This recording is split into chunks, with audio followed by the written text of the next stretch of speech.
अस्सलाम वालेकुम काश्तकार भाइयों। महकमा ज़राअत हुकूमत पंजाब ने 14 अगस्त 2025 के मौके पर ग्रीन ट्रैक्टर फ़ेज़ 2 का बाकायदा ऐलान कर दिया है।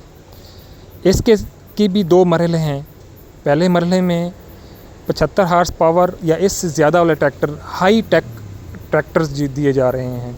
ऐसे काश्तकार जो 7 एकड़ या उससे ज़्यादा अराज़ी के मालिक हैं, चाहे वो कंप्यूटर मोज़े से ताल्लुक़ रखते हैं या मोज़ा नॉन कंप्यूटर हो, वो अप्लाई कर सकते हैं। जो काश्तकार कंप्यूटर मोज़े वाले हैं वो मेरी स्क्रीन पर एक ब्लू कलर में लिंक देखें gts.punjab.gov.pk, उसके ऊपर अप्लाई कर सकते हैं। वो लिंक जो ही ओपन करेंगे तो आपको कुछ फील्ड्स मिलेंगे जो आपने फ़िल करने हैं। इसमें ट्रैक्टर की किस्म है इंपोर्टेड या लोकल। इसके अलावा आपने ट्रैक्टर का ब्रांड, इसका मॉडल जो आपने सेलेक्ट करना है वो लिखना है।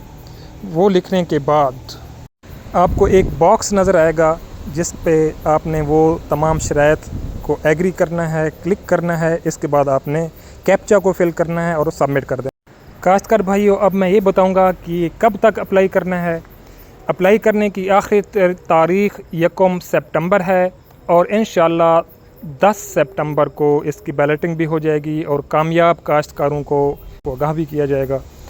तो जल्दी करें। जो नॉन कंप्यूटर मोज़े के काश्तकार हैं वो डिप्टी डायरेक्टर ज़राअत तौसीक़ के दफ़ातर में मैनुअल एप्लीकेशन जमा करें। 9 या 10 सितंबर को बैलेटिंग के बाद कामयाब काश्तकारों को अपडेट मैं करता रहूँगा।